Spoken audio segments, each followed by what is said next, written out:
millimetre তো দিয়েছে বল গিয়েছে স্পিন তো এখান থেকে এখানেই থাকে এখান থেকে এখানেই থাকে এখান থেকে একটু যদি স্পিন থাকেই বড় হয়ে সামনে বড় হয়েছে মেডিসিন ঠিক হবে আস্তে আস্তে মেডিসিন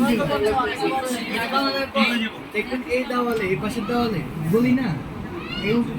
বলি দিয়ে ঢুকতে হাতের টানে দেখবেন যে ফ্ল্যাগ একটা আছে এরকম মাল্টি ফ্ল্যাগ আছে এরকম লাগে জেরের চাপ দিয়ে আসে কমে যাবে কমে যাবে মেডিসিন দিবে আপনি গেছেন বলো না তো বলো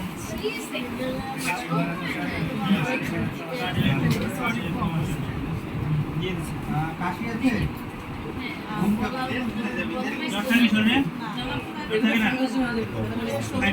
পায়খানা কোনো কষ্ট হয় কি সমস্যা হয়